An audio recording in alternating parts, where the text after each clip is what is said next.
He's got gold records. He's got platinum records. He's got CMA and ACM awards. And now a best-selling book.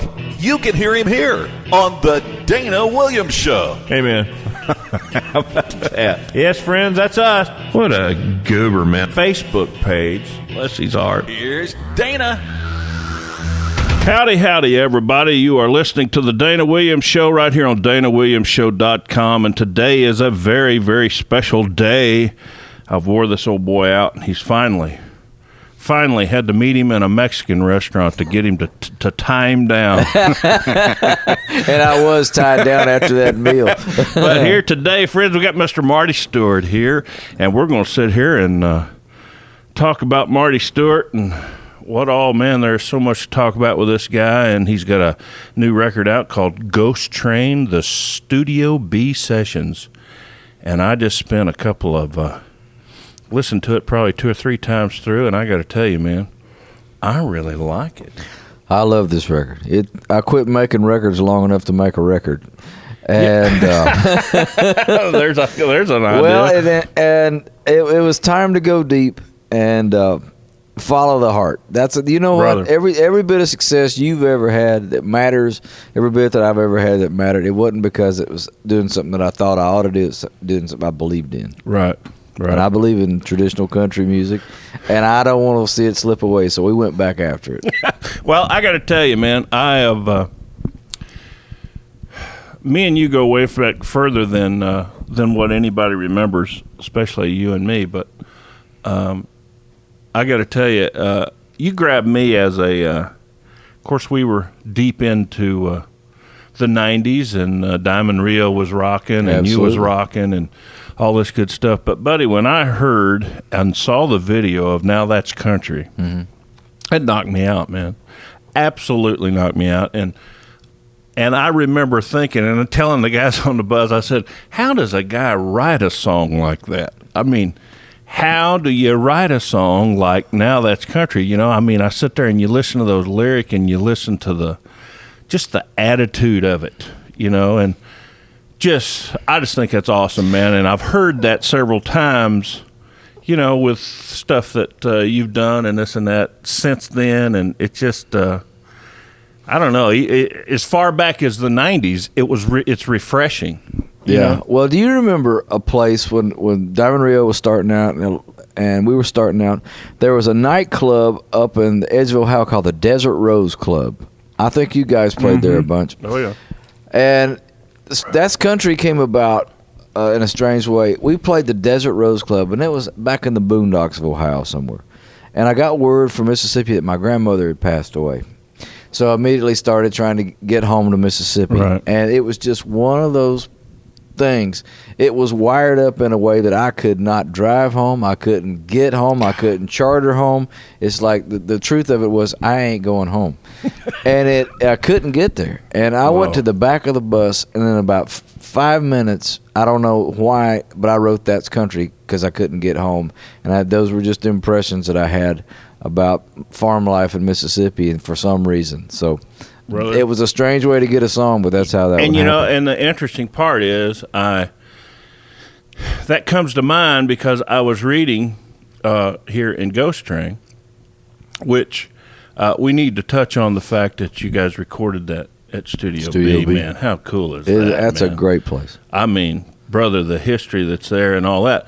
But as I was reading down in, I don't know, I guess they still call it liner notes. Huh? I do. Us old That's guys. still a record to me. It's still a record, yeah. But I was reading down through there, and the story that you painted there of the train and going back home to Philadelphia, Mississippi, which I might say I have been there. Yes, you have. Played the casinos yes, there. you have.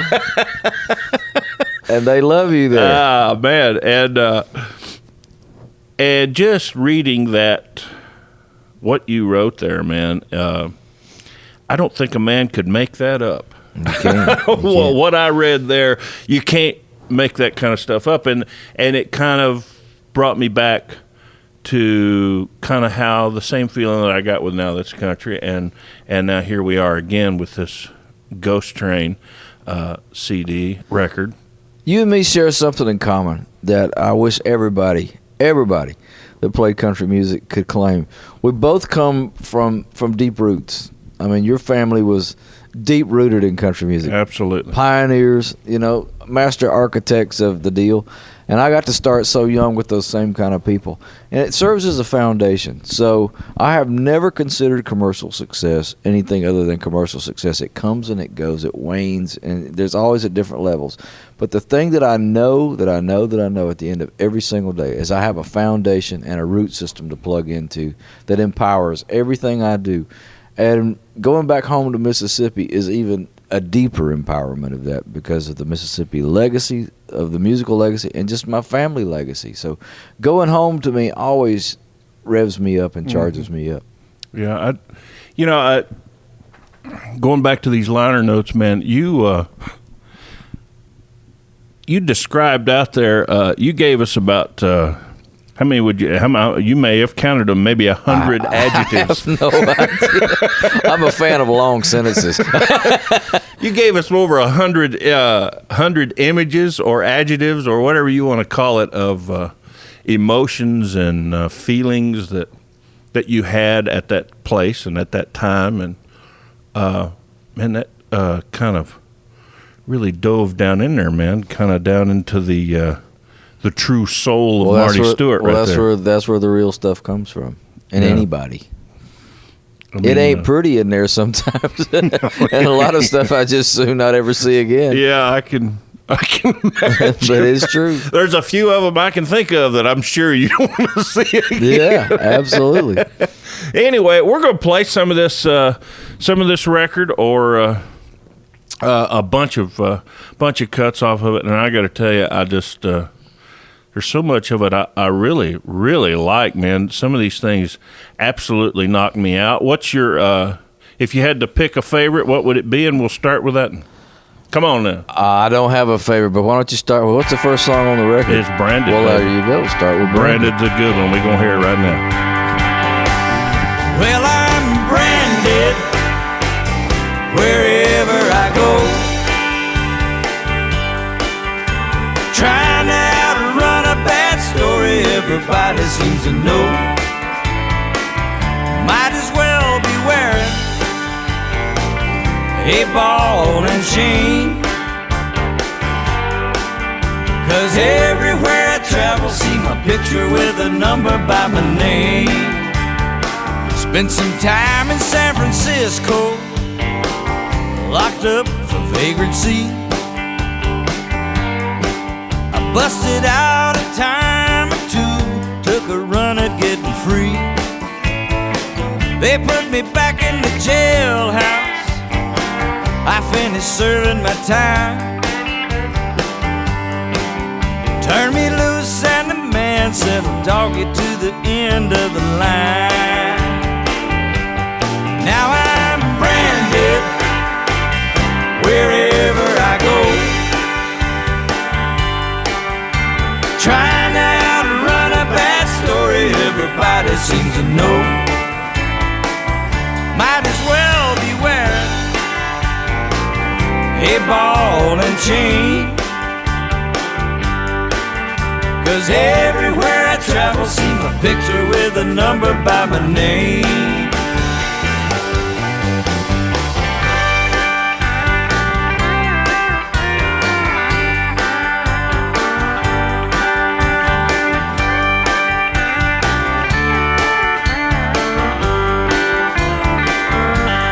Trouble with the truth, it always comes around. It seems to be there waiting for me in every town. Well, I'm guilty of the crime of trying to get back home. Don't wanna bother nobody, just wanna be left alone. But I'm branded wherever I go, trying to outrun a bad story everybody seems to know. Might as well be wearing a ball and chain. 'Cause everywhere I travel, see my picture with a number by my name.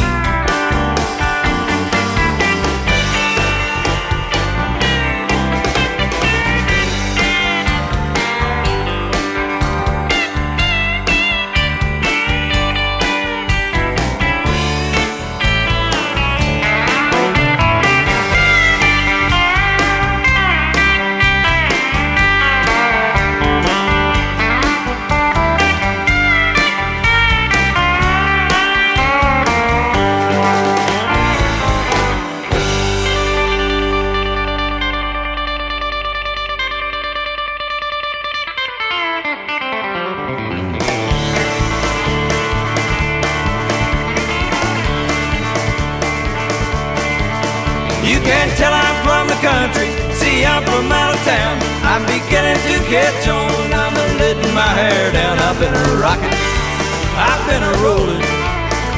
Some folks that got look foolish, let it make a fool out of me.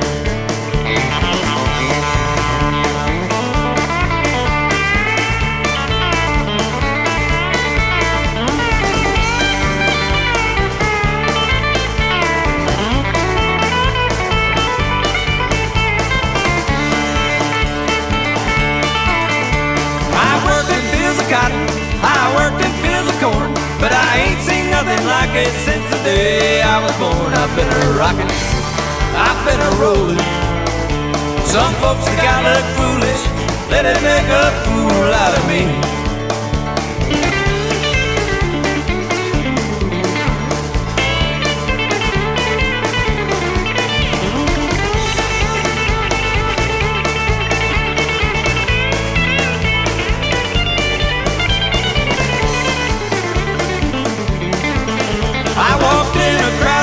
I didn't know a soul. Some hillbillies started picking everybody rock and roll. I've been a rockin', I've been a rollin'.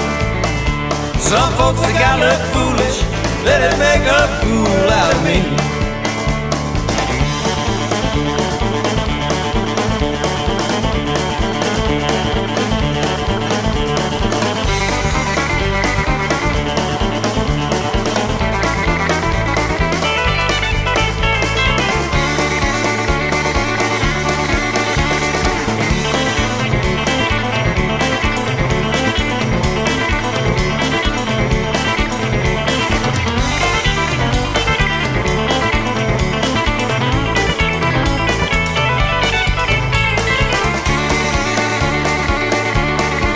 Well, I spent all my money, corn and cotton I have sold. I have left the old farm, stay in town and rock and roll. I've been a rockin', I've been a rollin'. Some folks that got look foolish, let it make a fool out of me. Some folks that got look foolish, let it make a fool out of me. Go figure. Friends, that was branded right there. The first one that we heard, and then the second one we heard right there was a song called Country Boy Rock and Roll. Well, now that's a good one right there, son. I love that guitar. I love all that picking in there, man. It just kind of takes me back to some of the old Buck Trent days, baby. well, you know what? Another thing you and me share in common is that we've been in bands our whole life. Yeah, absolutely. And yeah. I started my first band when I was 9 years old.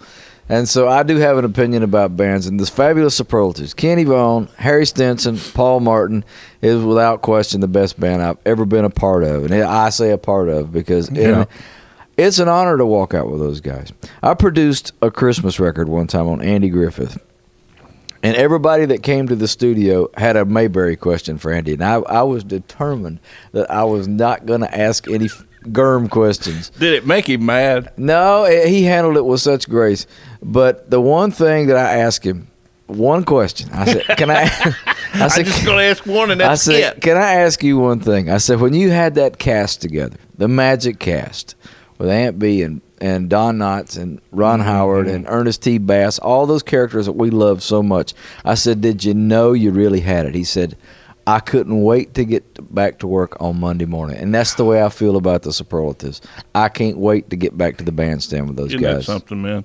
And one thing I wrote down here, where in the world did you find or come up with the name The Fabulous Superlatives? There is a florist in What a cool name. There's a florist in Nashville Yes, called there Emma's. is. Oh, yeah, Emma's, yeah. And they have this announcer that they've had for many years. He's of beautiful Southern persuasion. Elmo's. Elmo's, That's he right. said. And he always says, "Mums, carnations, rhododendrons. How about I have a nice day card from Emma's?" And he always tags it with Emma's, the superlative florist. And so when we put the band together, I said, well, let's name ourselves the Superlatives. I went, well, it needs to be more famous. And how about the Fabulous Superlative? Fabulous. So it come from a florist. That's funny, man. That is so funny because I have heard that and been entertained by that little boy.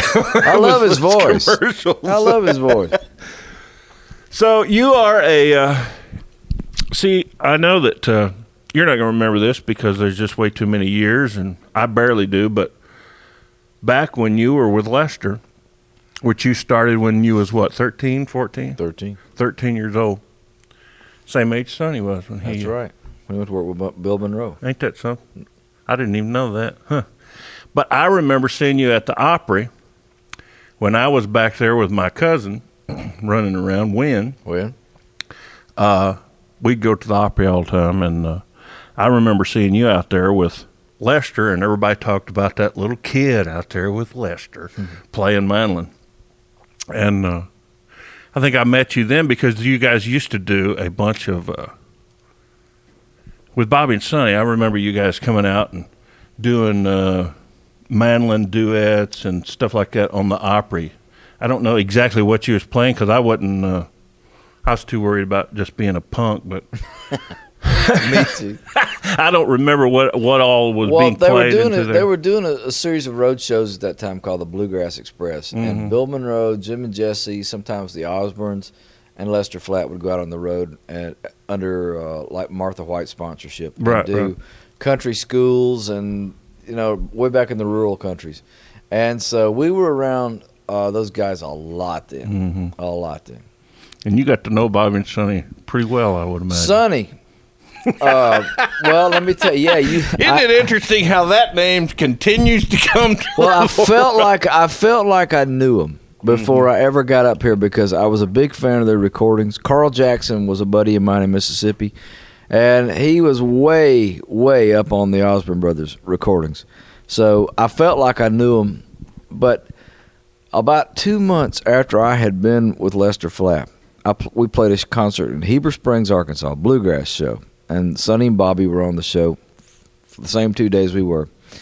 And the reason I remember it so much, it was the first time I'd seen my mom and daddy since I left home Labor Day weekend. I couldn't believe they surprised me and showed up. And I was on top of the world. But at the end of the Sunday show, Sonny Osborne had never spoke to me. He walked over to me and says, "I need to talk to you." So I sat down in his car, and he proceeded to read me the riot act and ream me out and tell me just what I was and wasn't and would never be. But what he was trying, after knowing him, never be. That's right. And what I found out in years later, it was the talk that nobody ever had with him when he was 14 years old with Bill Monroe. And in his crude and wonderful way, he did me a big favor, and I went on to dearly love him. And Bobby Osborne, I think, is one of the greatest country singers that ever graced planet Earth. Yeah.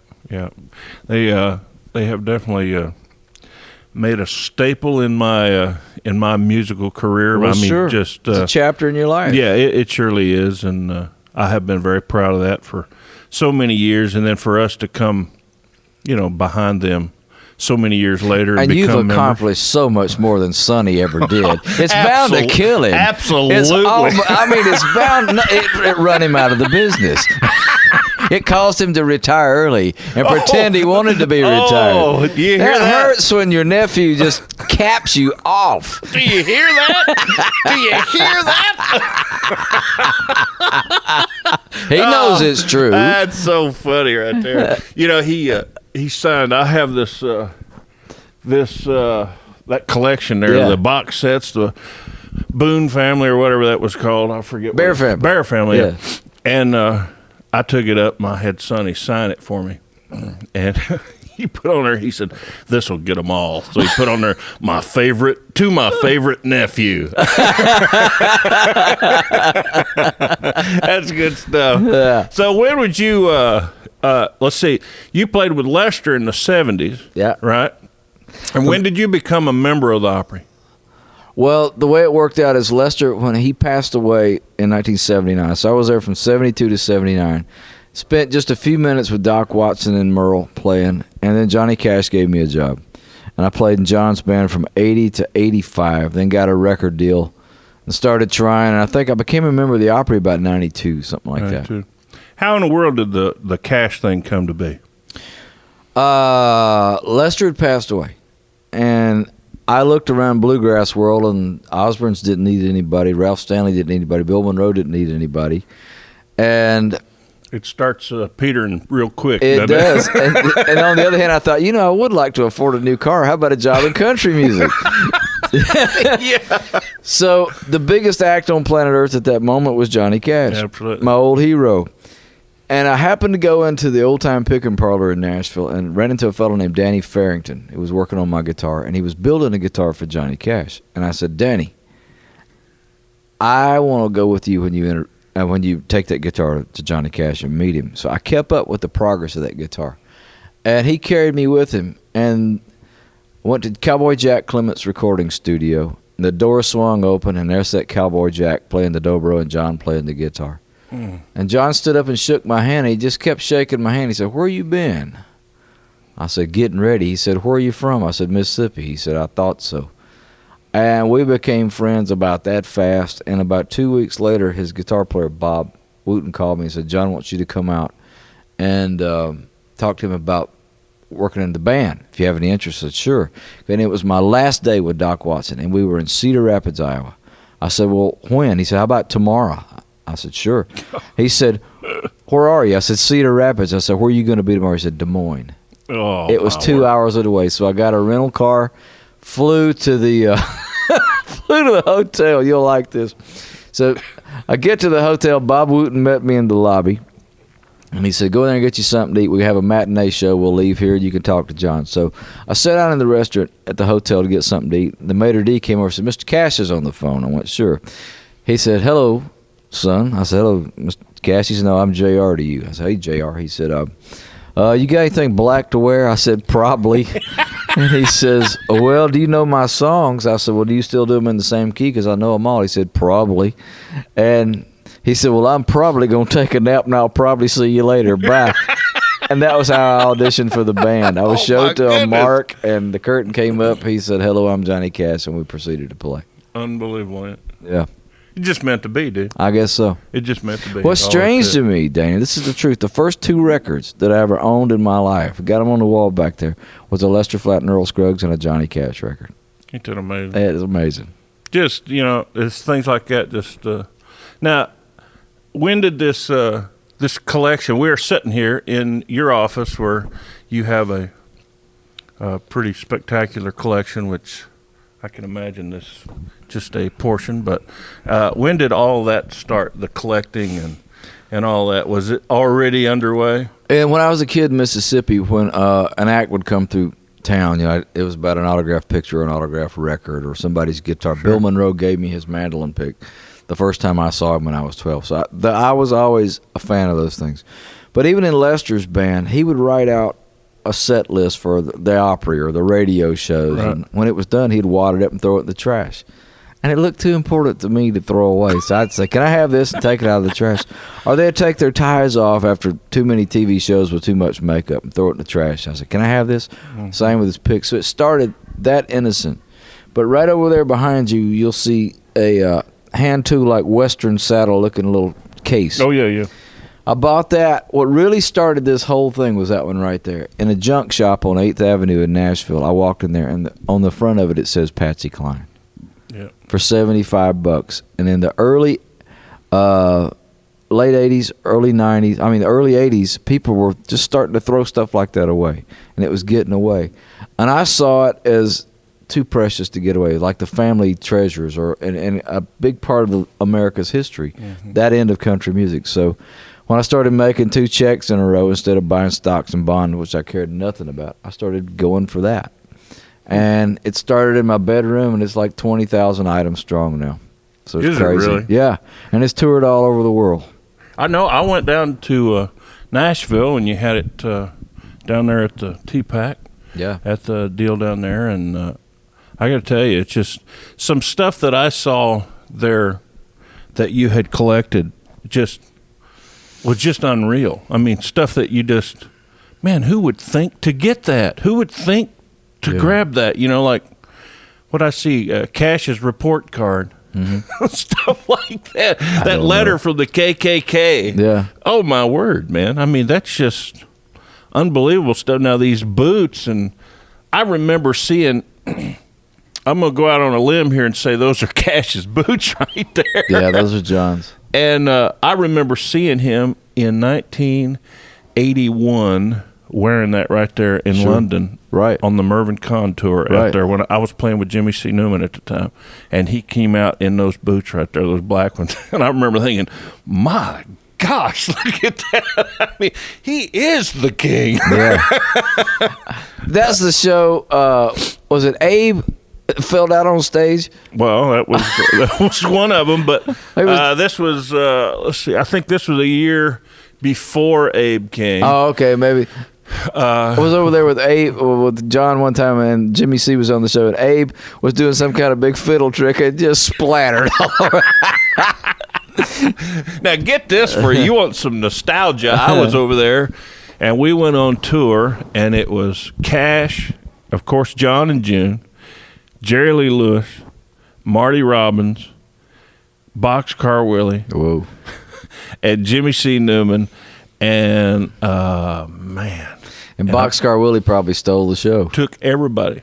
I have never... the one that continues to haunt me is Frankfurt, Germany, playing over there, and I went to front house to watch. And Boxcar comes out, and he does his trains, and the engineers, you know, he had his band dressed like train engineers, you know, and they come out, and he did the Hank Sr. songs, and he did all this. I mean, only the way Boxcar did them, of course. Somehow or another, I'm so lonesome I could cry. Somehow he got a train whistle in there. And it seemed to work, baby. Yeah. And he worked it. Yes, he did. And those people, when he got done, them people went so bananas. It was like Elvis. It's unbelievable. They finally had to, after the fourth encore, they had to turn the lights on and the music on, and Boxcar had to walk back out and promise those people that I will be back. You have got to be courteous and have some respect for Marty Robbins that is about to come out. It was unbelievable to watch it. It got a little scary, actually. I know. His friend, he told me one time, you can just call me Box. Yeah, Box to my friends. But what was his name? I don't know what his real name was. I never knew him as anything else. He didn't need to be anything else. The other thing, the same kind of thing in Paris, France one night, it was Johnny Cash, Carl Perkins, Jerry Lee Lewis, Wanda Jackson, I think, and Jim and Jesse. And Jim and Jesse encored like 8 times or something. Everybody else could just forget it. Yeah. So there you go. It was just a unbelievable thing, and you know what? It's interesting that you can just see a pair of boots, and all of that comes to mind. That was the interesting thing. You mentioned that exhibit at T-Pack. That exhibit traveled all over the country. It went to the Arkansas State Museum. After that, then the Rock and Roll Hall of Fame, the Gene Autry Museum, then down to the Riley Center in Meridian, Mississippi, around Jimmy Rogers' World.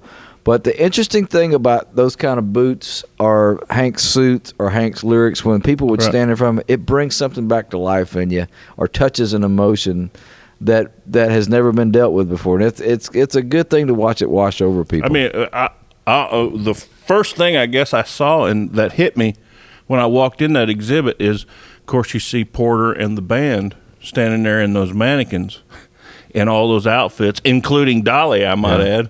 And I can just, because I used to go to that show down here at Channel 4 up on the hill, and when they recorded it and taped it, or I guess that's where they did it. That's right. Yeah, and I was a kid when they were doing that, but I remember going and sitting in the audience with my parents and watching the Porter Wagner show as they were, taping it, and seeing those outfits and seeing Dolly in that kind of dress, and man, I just immediately, it was a vision, wasn't it? Man, just immediately, I went back 30 years or whatever, and it's just incredible what this stuff. You know what got me about that same thing?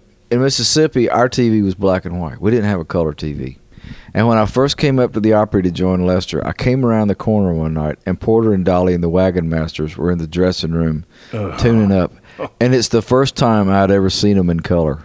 And it was a sight to behold. I bet. It was. I bet that was unreal. It was. Oh, hey, man, let's play a little bit more here from the Ghost Train. We played the first two cuts, which is... I just absolutely love that country boy rock and roll. Now, Drifting Apart, Bridge Washed Out, A World Without You. Oh, my word, dude. I mean, we're talking about true country music here, friends and neighbors, and we're going to play y'all just a little bit. Here's, let's just start her out right here with Drifting Apart. Our home is like a prison where we're both serving time. I'm a stranger in your world now, and it's driving me out of my mind. Drifting apart, drifting apart, darling, we're drifting apart.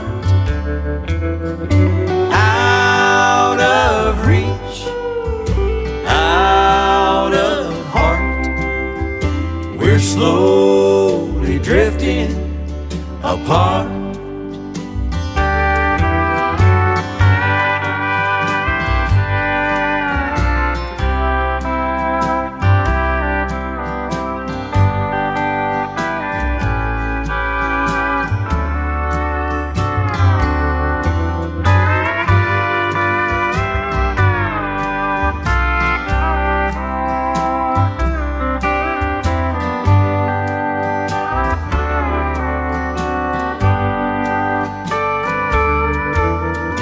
Sometimes I remember when our love was so young and new. How could such a perfect picture be shattered and broken in two? Drifting apart, drifting apart, darling, we're drifting apart.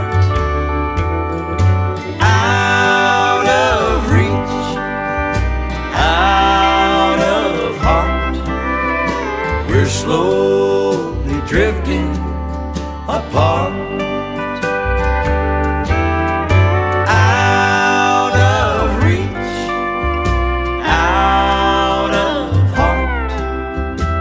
Slowly drifting apart.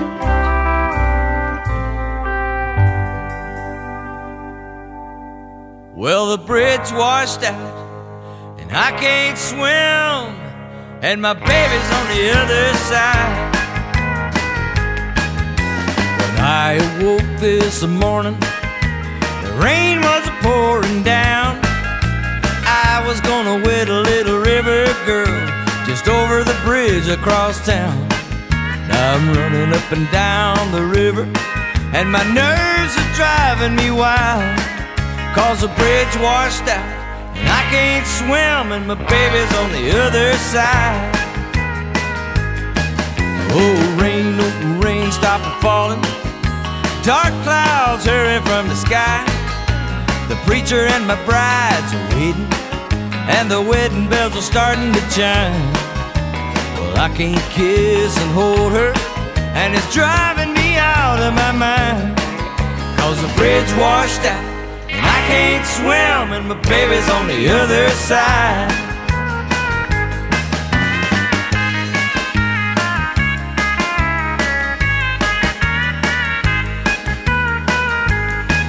Yeah, I got 1 foot in the water, 1 foot solid on the ground. Well, I try to swim that raging old river, but I know if I try, I'd drown. Well, there's not one boat around me, they've all gone out with the tide.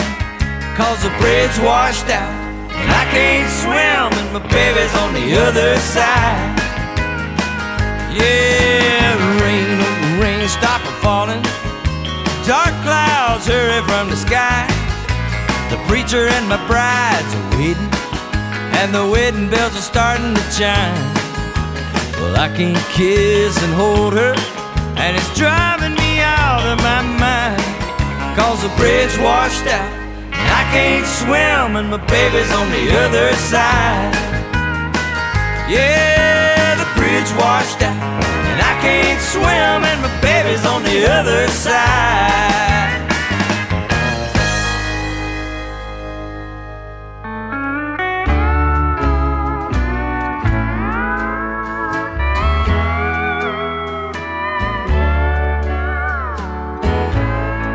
There was a time I held you in my arms.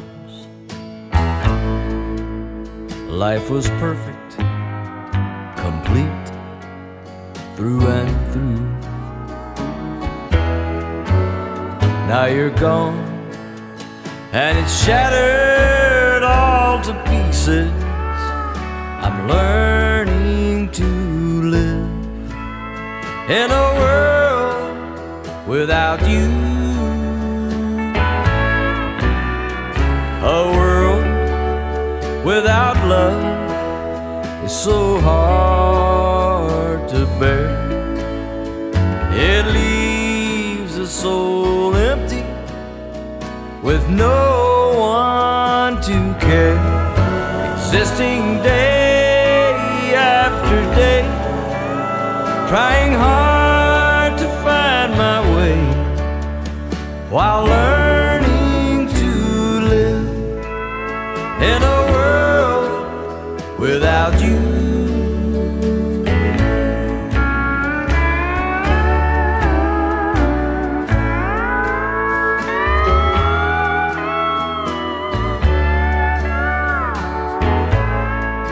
I walk the floor, then turn to the bottle. My heart aches no matter what I do. A broken heart can only take so much hurting, while learning to live in a world without you. A world without love is so hard to bear. It leaves a soul empty with no one to care. Existing day after day, trying hard to find my way, while learning to live in a world without you.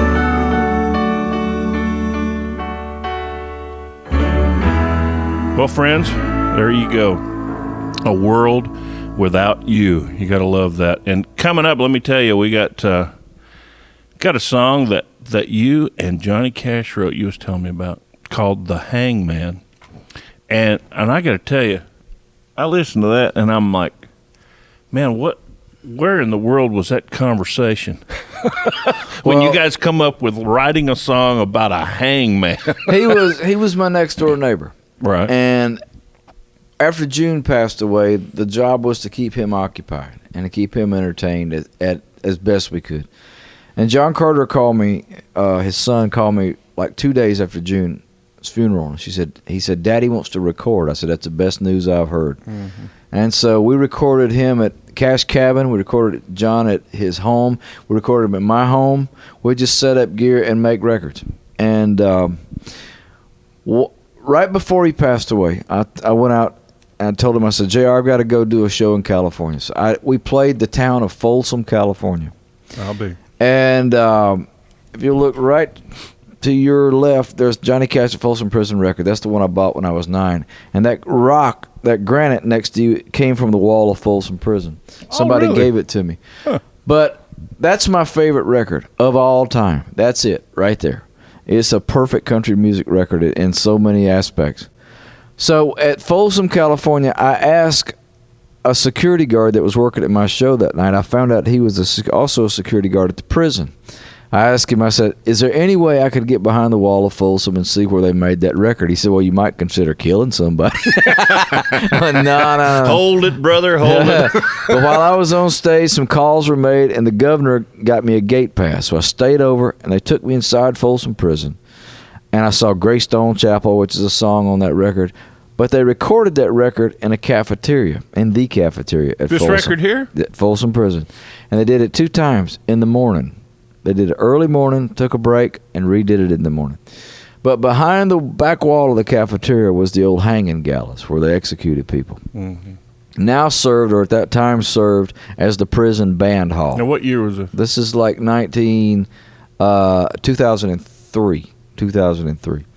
So the prison band that was working there, all the prison bands share a common set of instruments. So the day I went there, the country band was playing. Right. So I sat in with them. We played Folsom Prison, Mama Tried, and Whiskey Ain't Working.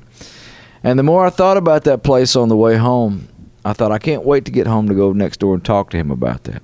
And I'd started that song, Hangman. And when I got there, we talked about Folsom. And I said, JR, I said, Scott, can you imagine the job of being a hangman, killing somebody for a living, and then going home and having to really deal with it? What do you kids say? Great job, Dad? And I had have a good day at work, yeah, Dad. I said, yeah, great. The torture begins when he lay your head on the pillow. So I said, I got this song started, and it goes, I killed another man today. It's hard to believe. I lost count at 30, and I've grown too numb to grieve.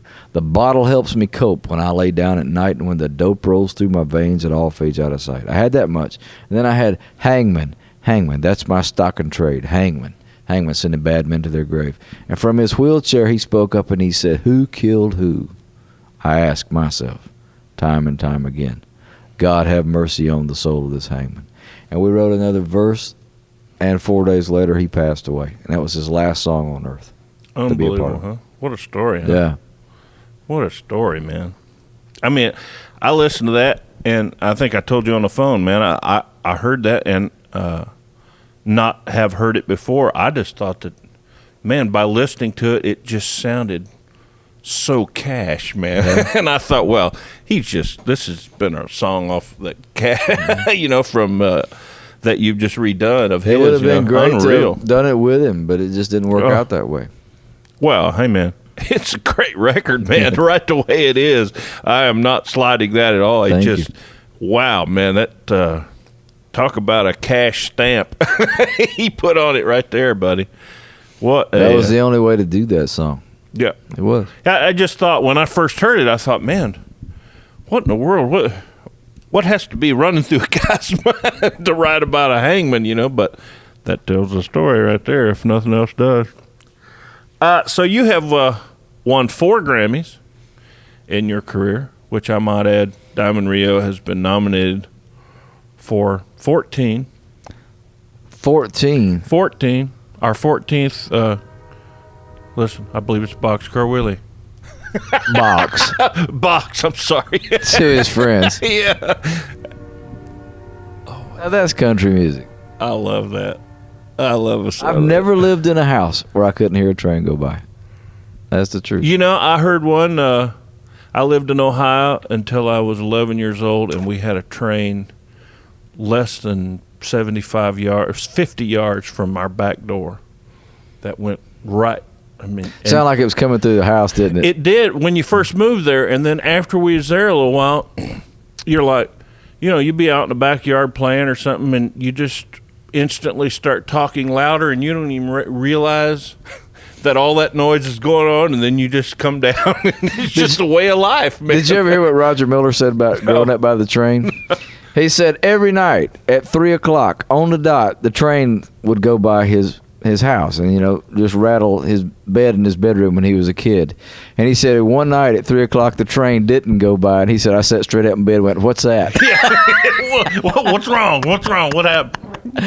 But anyway, this coming, 2 days from now, Sunday, the Grammy Awards is going to be on, and we are nominated for Best Christian Country Album or something. So well, congratulations. That's our 14th nomination, and never ever have we won one. You're kidding. And you have 4. And need more.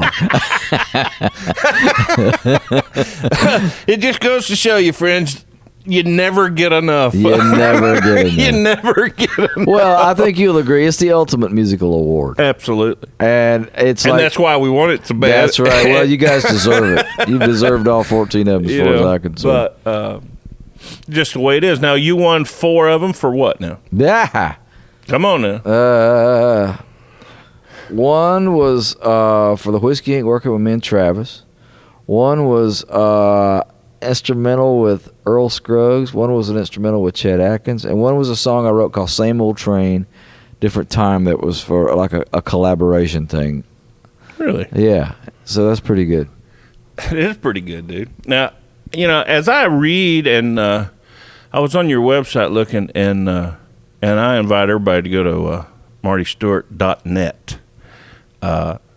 What a bunch of stuff on there, man. You have a link on there that says timeline. Unbelievable career that you've had, man. And you've got it spelled out right there, literally from getting your first guitar till today. But, I mean, we're talking about photography, this collecting, movie scores, producing, having hit records, writing songs, marrying Connie Smith. That's the best part. That is the best part, ain't it? How come it always involves a woman? I know it. It always involves a woman. I guess we better stop there on that one before we get in trouble. So photography, movie scores, how does all that come to be, man? Radio shows. My goodness, you're not that old. I'm simply interested in all that. And the way I look at it, we have the license as creative people. I mean, I love watching you stretch out. You know, we can be in bands our whole life. And to me, the Rolling Stones were always a great example to me. That was always the mothership for Keith or Mick. But they always worked off of the mothership to do other interests. Right. And it's encouraging to me to see you stepping out. And every time I turn on WSM, it seems I hear your voice on there. And it's a natural fit. It's a natural progression. You're good at it. And I think we owe it to ourselves to follow our interests and follow our gifts and take them just as high as we possibly can. Well, man, it just seems like, and I got to say, back in I would say, mid '90s to late '90s. I'm sorry, dude, but you was like bird manure. I was everywhere. I was sick. I was sick of me. I mean, dude, you was everywhere. Yeah. I mean, you couldn't turn on a TV, you couldn't turn on the radio, videos. It didn't matter. It got to be too much. It was time. It was time to pull back, and which I did. And I truly believe you need to run a career in chapters, and and in phases and in eras. And that was a great era. I mean, I finally had some hits. Finally gave me the license to get cowboy clothes and a band and a bus and follow that end of the dream. But one day I woke up and that end of the dream had pretty much run its course, and I had to figure out what's next. And so went right back to the band, and it all goes back to good songs and good ideas. And yeah. So. Well, hey, man, and just like what you got right here on Ghost Train, dude. So where are we here? We're at the Hangman, ain't we? Yeah. We're going to play some Hangman. We've got Ghost Train 4010. Love that. And and Hardworking Man, dude. Man. Song for my daddy. Song for your daddy and song for America right That's now, right. brother, It's if I true. ever heard it in my life. Well, Daddy's story was he worked for the same factory for 21 and a half years. Hardly ever missed a day of work. If he did, it was because he was sick. In Philadelphia? No, and Mom and Daddy and my sister moved up to Nashville, or out to Smyrna, Tennessee in 1974. A couple of years after I'd been with Lester, they transferred their jobs. And so Daddy was a factory man all those years, and he was called in one Friday afternoon and just fired because he was getting within range of his retirement and benefits. Yeah. And so that was the story. Corporate greed takes another good man down. Unbelievable. And when I started writing songs for Ghost Train, this song came up, and it just appeared on the paper, and it got me. I thought I was well beyond all of that. That's a huge thing in anybody's life when anybody loses their job at that level. And I couldn't sing it for a long time, and the first person I ever sang this song to was Merle. And I went to Merle. I said, "You're the poet of the common man, and this is like showing Mount Rushmore, my dang rock collection. But I want to sing you this song." And he shook my hand at the end of it. He said, "That's a good song." And so that gave me the confidence I needed to record Hardworking Man. Well, let's listen to this stuff, man. It's I hope you all are enjoying this because this is really, really good stuff. You're listening to the Dana Williams Show right here on DanaWilliamsShow.com, and this is Marty Stuart. I killed another man today. It's hard to believe. Well, I lost count at 30, and I've grown too numb to grieve. The bottle helps me cope when I lay down at night, and when the dope rolls through my veins, it all fades out of sight. Hangman, hangman, that's my stock and trade. Hangman, hangman, sending bad men to their graves. Well, who killed who? I ask myself time and time again. God have mercy on the soul of this hangman.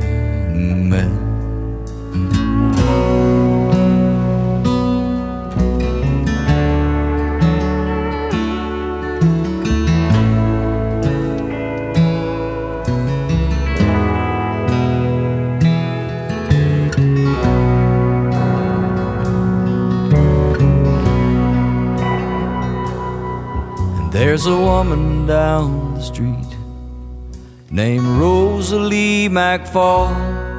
She don't ask me any questions when I come to call. Her body keeps me warm. Her words are soft and kind. She holds me in her arms till the bad dreams leave my mind. Hangman, hangman, that's my stock and trade.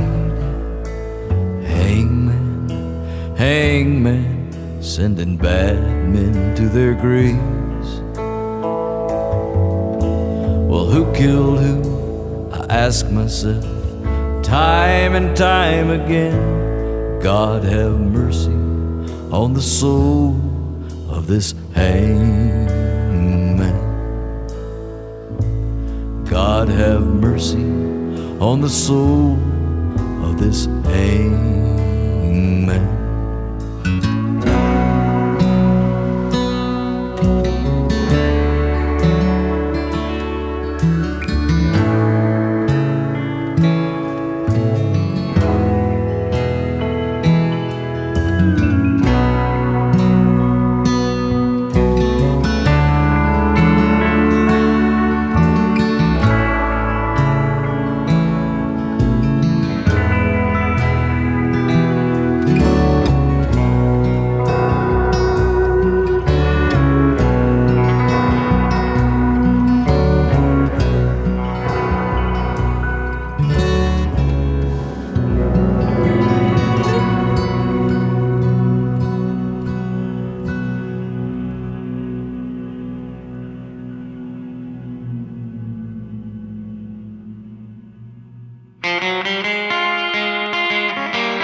I'll go down to the depot, though the train don't run no more. Take a ticket and start walking down to the old Gulf Shore. I'm looking for a train that runs silent with the wind, hauling sad souls bound for nowhere. Ghost train 410.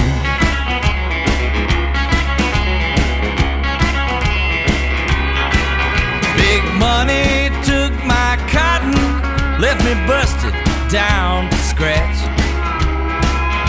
Well, my woman couldn't take the hard times, she ain't never coming back. Ain't no use in me staying, send word to my next of kin. I'm leaving, yes I'm leaving, on Ghost Train 410. Well, I've seen it in my dreams, I've heard it in my mind. Somewhere between 8:06, just past the 12:09. A tortured soul is all it takes to ride it to the end. Black steel bound for nowhere, Ghost Train 410.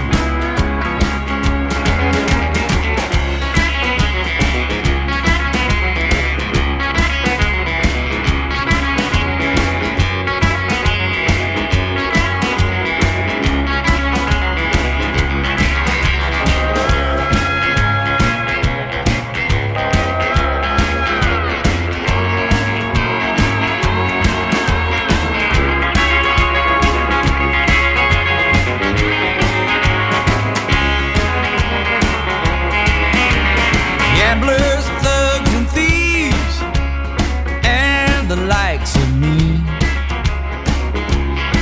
No questions asked or answered, how it is how it be. No particular destination, heading back where it's just been. Hauling tear-stained, weary travelers on Ghost Train 410. Ghost Train 410.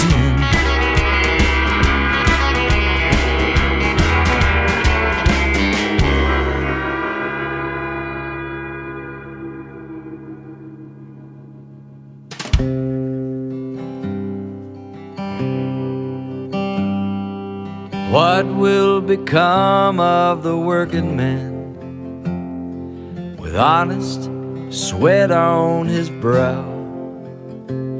Is the nation that raised him to build it gonna turn its back on him now? Take away his pride and dignity, give his job to some foreign land? Here's a question that needs a straight answer. What will become of the hard-working man? In better times in old America, we sang the working man blues with such pride. Many who worked 40 hours week after week have been let go, pushed off to the side.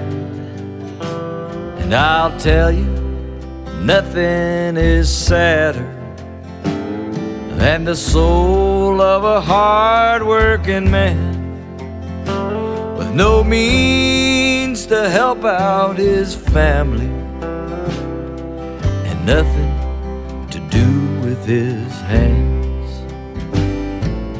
What will become of the working man with honest sweat on his brow? Is the nation that raised him to build it gonna turn its back on him now. Take away his pride and dignity, give his job to some foreign land. Here's a question that needs to be answered: what will become of the hard-working man?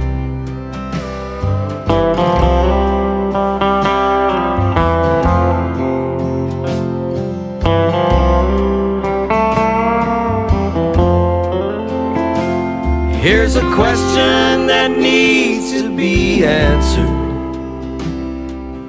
what will become of the hard-working man?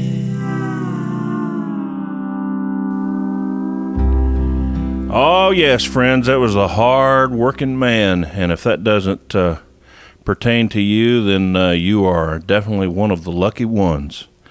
That hits home. I don't care what kind of business you're in. We are sitting here still talking with Mr. Marty Stuart, and you know what? We could sit here till further notice, but there's so many different parts to this guy's career. Photography. Let's talk about that. I have both of the photography books. I got the latest one for Christmas about, when was it, 2 years ago? 2 Christmases ago. My wife got that for me for Christmas, and I continue to take it with me to the Opry.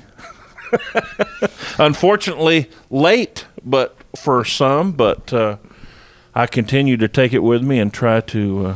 I'll tell you something you might not know about me shooting pictures. I asked for my first camera when I was just a couple of months into Lester's band.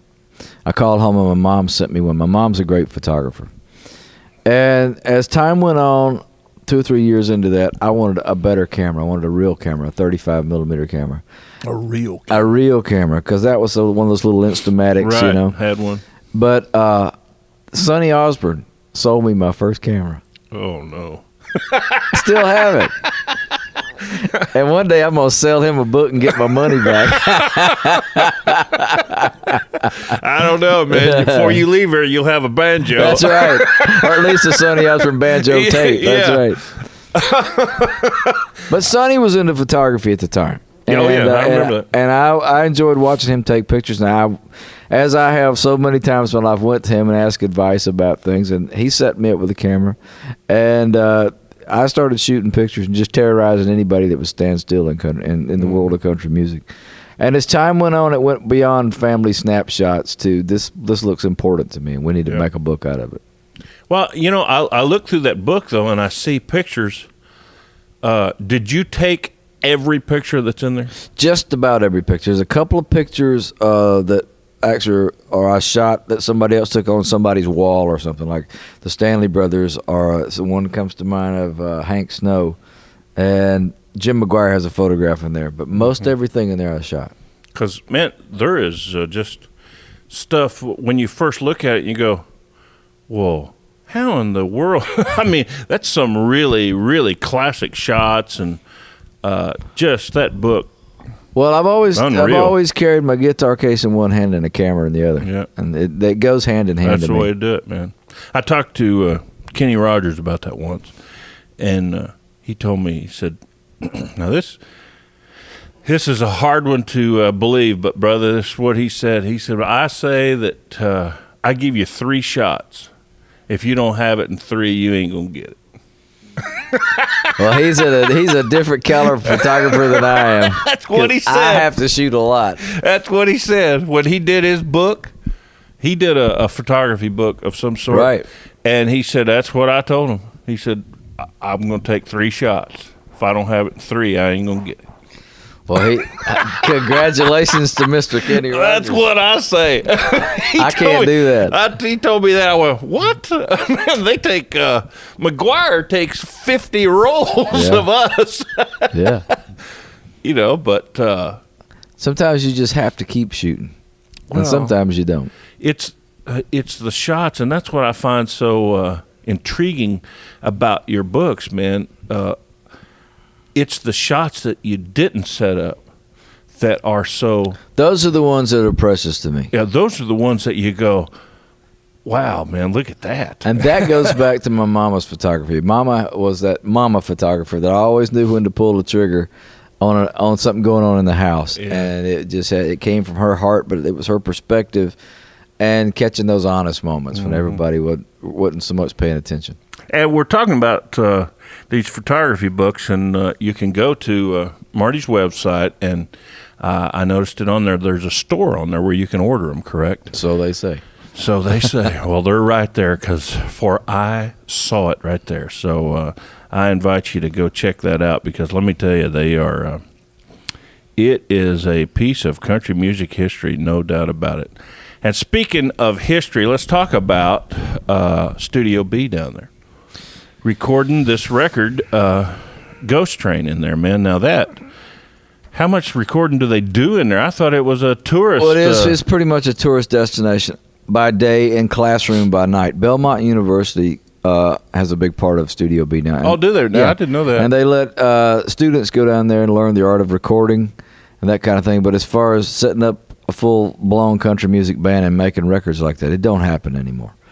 And so the friends and neighbors got off the tour bus and they had to go down the hall and wave at us when we were recording, going through, and students were learning while we were on the back side of the glass. But it made a pretty interesting dynamic, but I could have cared less about all that. Studio B was the first place I ever recorded in town with Lester Flatt. Is that right? And well, now that cool, was fun. And Connie, had the first 9 years of her career were recorded there on RCA. Mm-hmm. But it was such a kick to go back into that room and turn it back into a real studio. And it's such an old music room. $33,000 was what it cost to build that place. Oh, God. But Dana, music just drips off the walls there.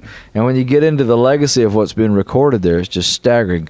They call it a home of 1,000 hits. And anybody should go online and just look up Historic RCA Studio B, and it'll tell you what's been recorded there.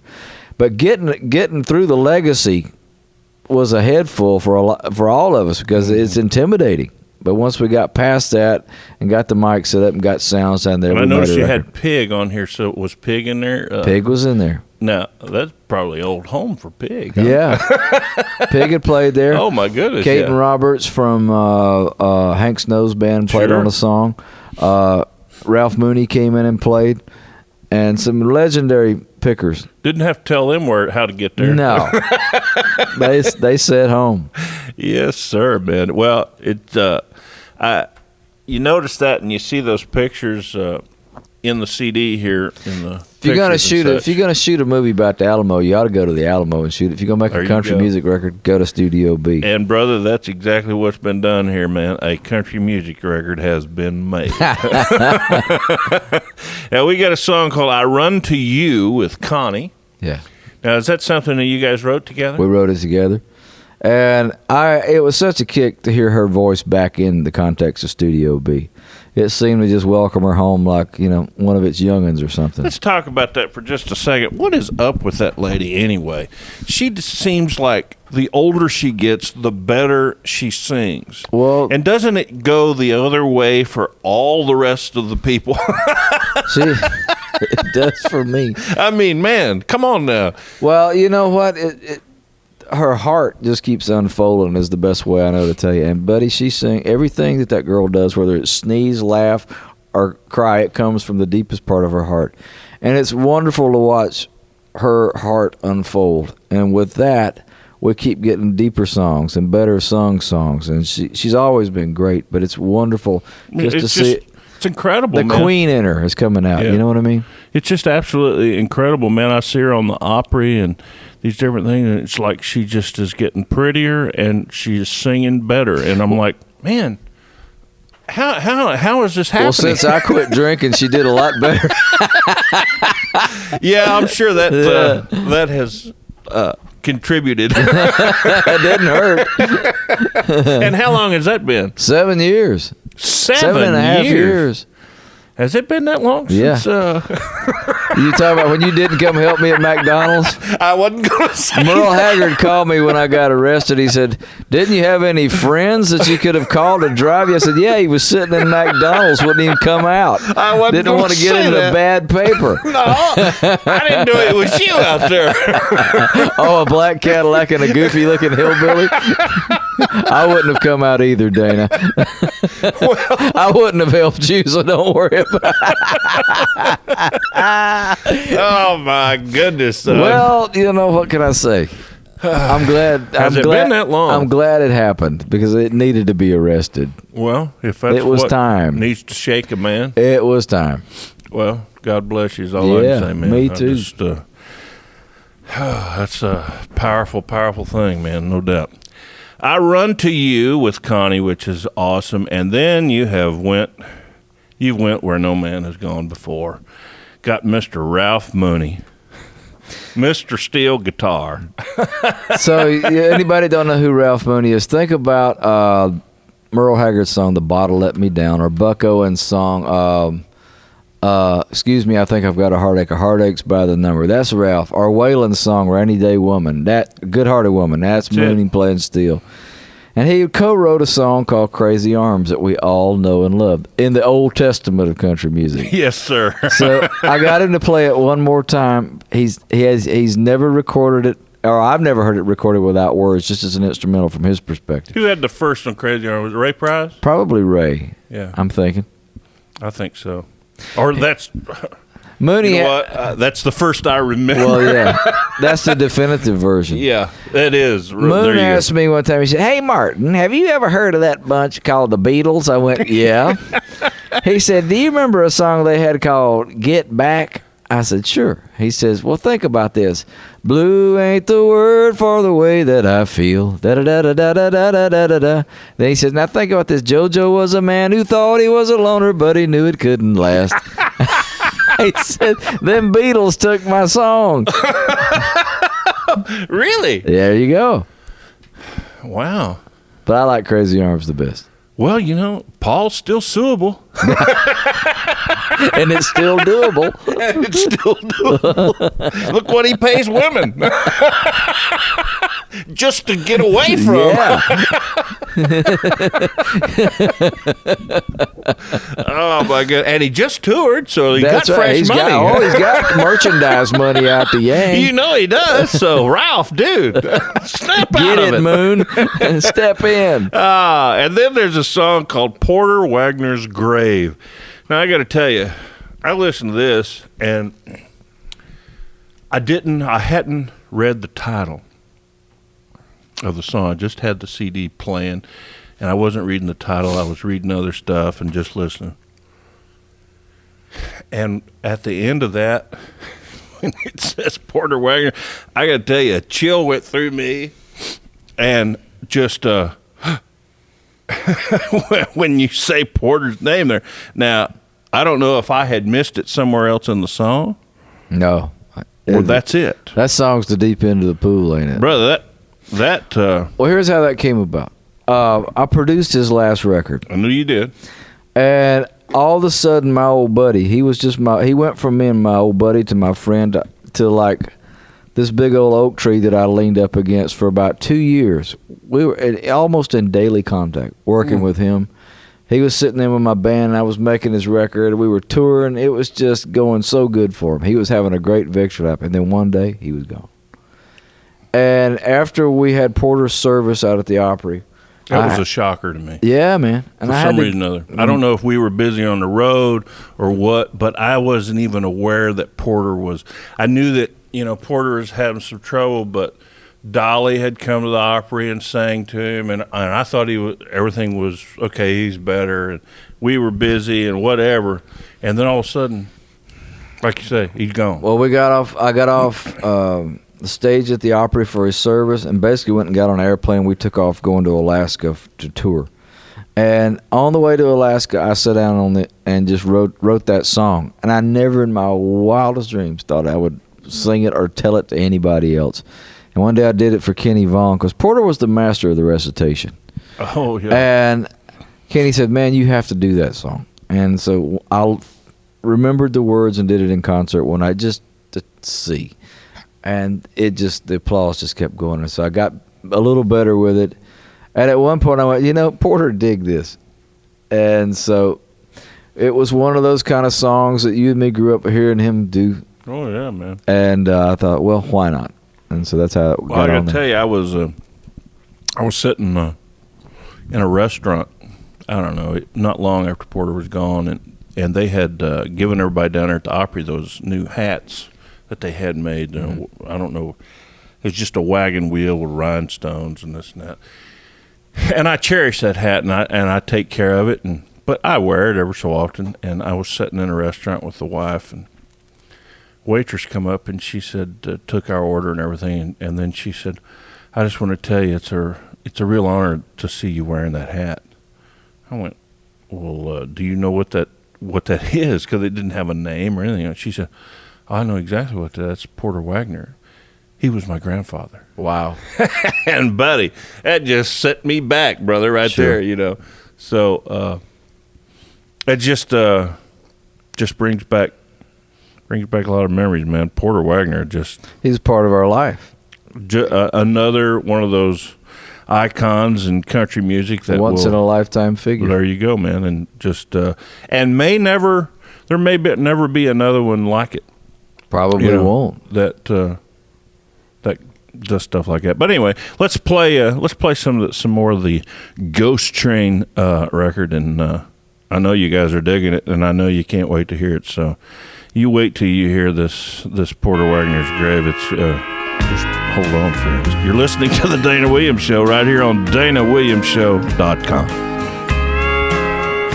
I run to you when I'm lonely. I run to you when I'm feeling blue. Each step I take leads to you only. When I need love, I run to you. This world is sometimes cold and hard to bear. What would I do, sweetheart, if you weren't there?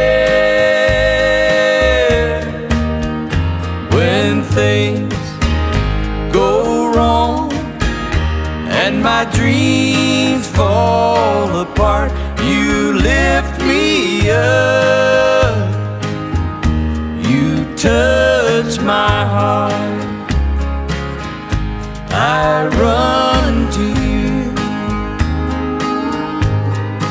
when I'm lonely. I run to you when I'm feeling blue. Each step I take leads to you only. When I need love, I run to you.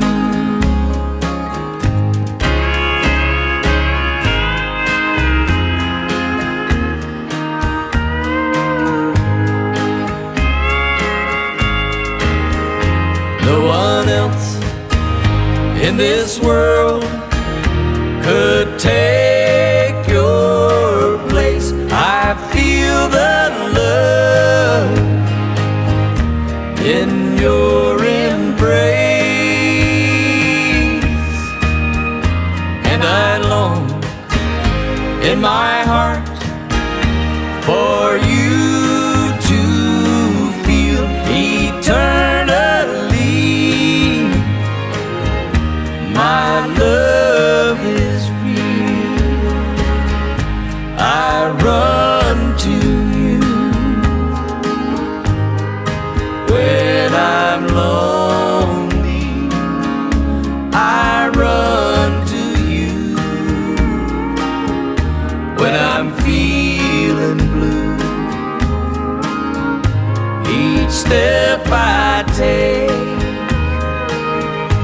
leads to you only. When I need love, I run to you. When I need love, I run to you.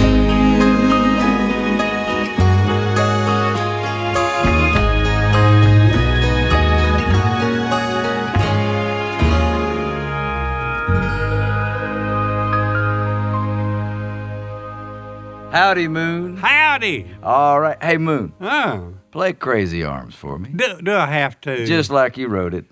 Oh, okay. Okay, I'll try it and see how it comes out, okay?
With tear-filled eyes, walked in off the street of the uncommonly wise, into the church meeting with this story he came. Sometimes angels and strangers are one and the same. The preacher said, "Sir, you're welcome in here. Now tell us as much as you'd want us to hear." And the stranger said, "It was no more than an hour ago, people. I was looking for shelter for the night. I wanted to go somewhere out of the way, somewhere peaceful and quiet. So I went to a cemetery close by Thompson Lane, and with full respect I entered and found rest from the rain. I laid down under a sycamore, and I was barely asleep when someone said, 'Hello, stranger,' and touched the boots on my feet. His hair was pure silver, almost like a crown of glory on top. And the rain didn't touch him, not one single drop. His voice was familiar. It brought me comfort and peace. He laughed and said, 'Well, we picked a strange place to meet. But I understand. I've often come here to pray when the burdens of life put stones in my way. And you see, friend, you and me, we're brothers, though we've never met. We've both known heartache, disappointment, and the pain of regret, the full weight of sadness, love and its cost. And without love, a soul is nothing but empty and lost. And I've come to tell you to go on now and be brave. You can live again, and you know it's her love that you crave. Go find the one you left behind. Hold her, take her by the hand. Show her how much you need her. I believe she'll understand. Now, son, you take a look at this ground. it's filled with things unsaid. There's a world of good intentions here in the land of the dead. And friend, I'm here to tell you, on this very night, I was sent by your Maker, the giver of life, to tell you there's rest for your soul. There's peace and relief. If you'll just surrender your burdens, lay them at God's feet. Walk out of this place, go now and live in the light of a pure, perfect presence that loves and forgives. He wore a long purple coat covered in wheels, red leather boots with sparkling heels. On a dark, stormy night, a lost soul was saved, brought into the fold on Porter Wagoner's grave.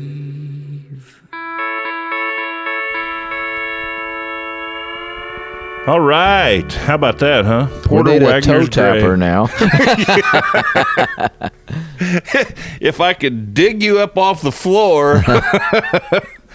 So, man, we have kind of touched on quite a bit of things, and I want to I got a couple of things that might get personal for you, but I want to ask you anyway. Sure. Man, you have done so much gigging with so many different people, whether it's be working with people or whatever. Now, and I only ask this because it happened to me. Have you ever just flat out gotten mad on stage? Right, live stage, and you just flat mad? I'm sure I have, but I can't remember the last time it happened. I really can't. I wish I could tell you that. What do you think it would have been about? Oh, there was a guy, a promoter in Minnesota that used to have one of those old ballrooms up there. Mm-hmm. And I remember pouring my heart out one night, and I was really, I was sick. I was getting like a cold and could barely, I knew I had fever, and so it was like one of those things, a 75-minute show. Oh, yeah. And as I came off, the promoter was screaming at me that I owed him 4 minutes. And I said, well, how about I give you $400 back? No, that ain't what I'm talking about, but you owe me 4 minutes.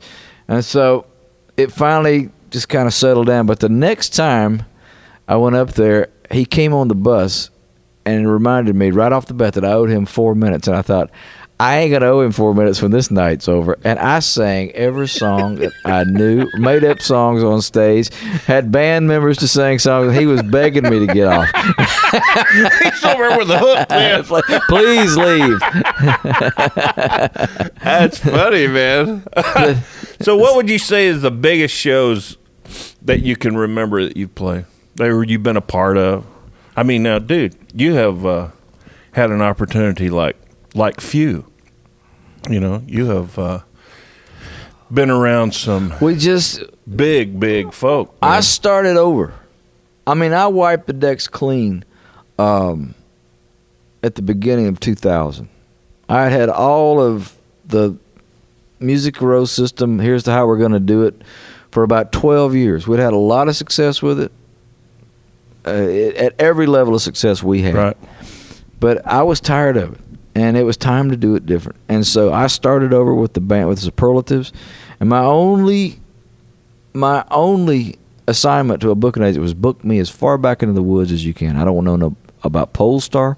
I don't want to know about country music charts. I'm going to play my band out of the woods. And if we ever make it back to town, we'll have a point of view. Mm-hmm. And 2 weeks ago, we went to Europe.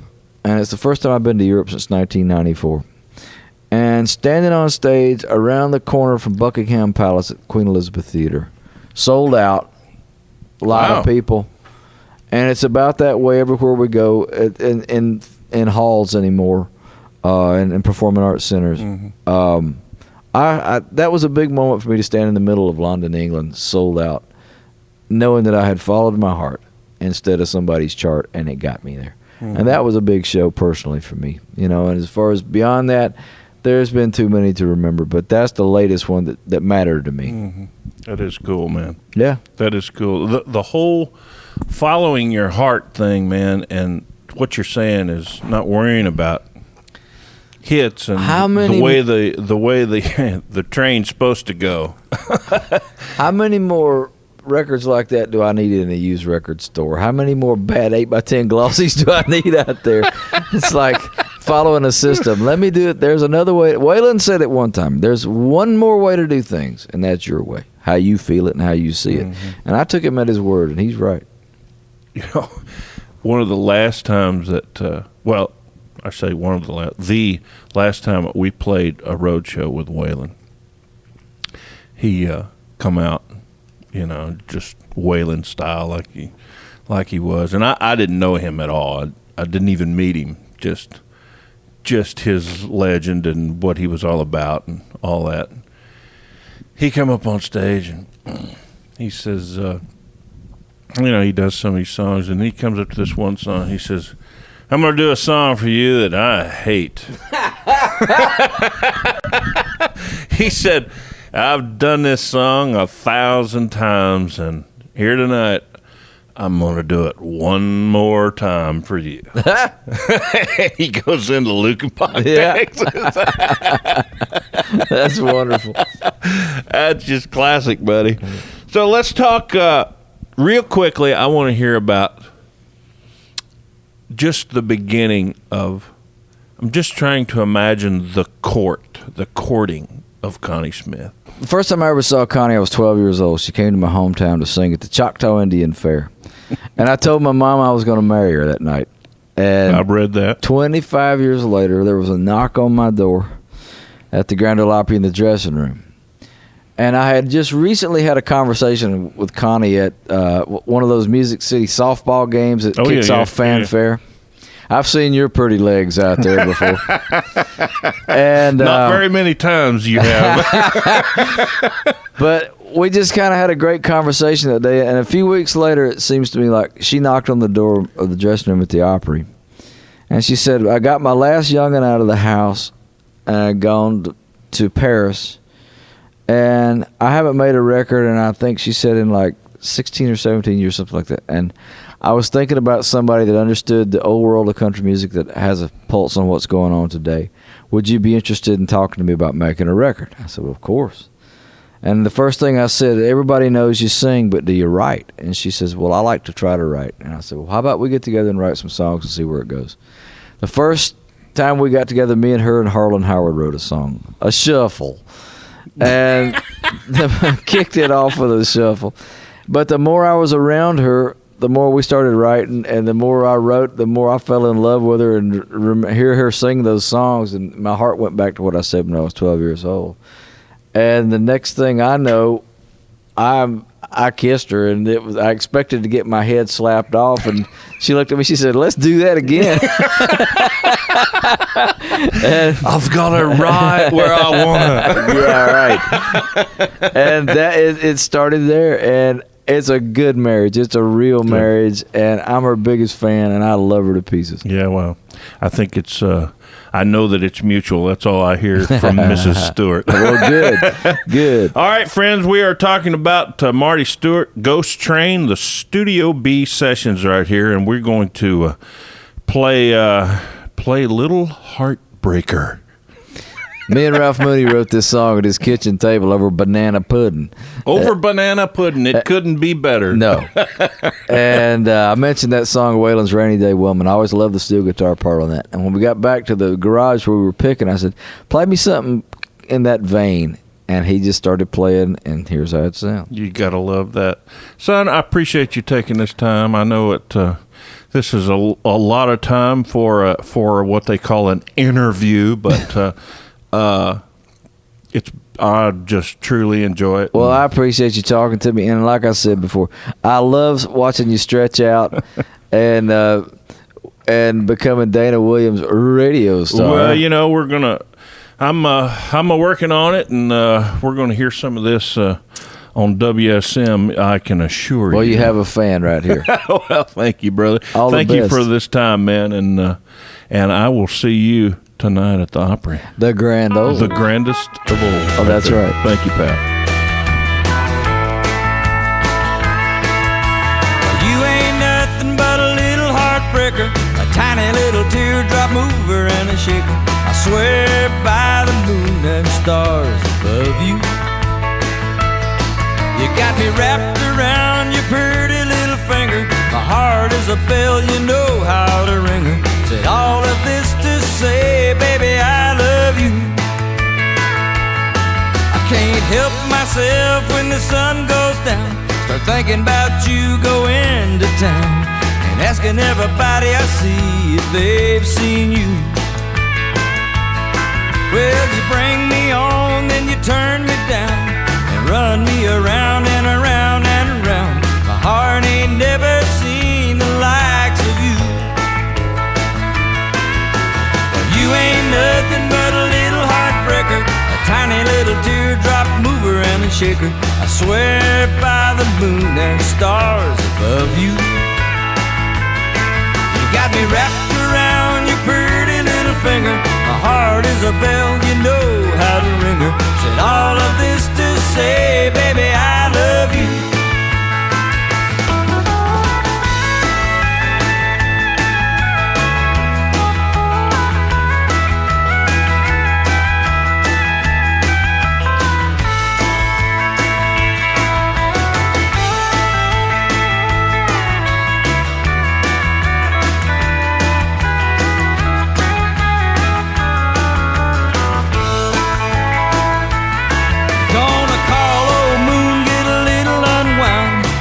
Mississippi, then a Texas town, and play a little country music along the way. Gotta get away from you, cause you break my mind. Baby, I'm gone for good this time, and adios is all there is to say. You ain't nothing but a little heartbreaker, a tiny little teardrop mover and a shaker. I swear by the moon and stars above you. You got me wrapped around your pretty little finger. My heart is a bell, you know how to ring her. Said all of this to say, baby, I love you.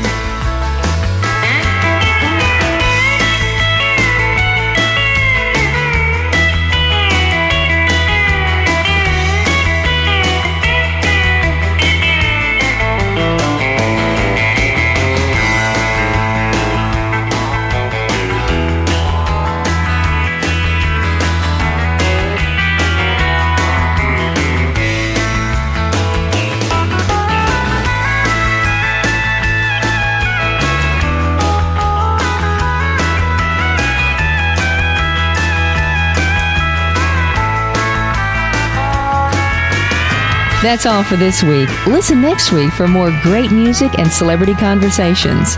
And don't forget to check the archives for a show you might have missed of The Dana Williams Show.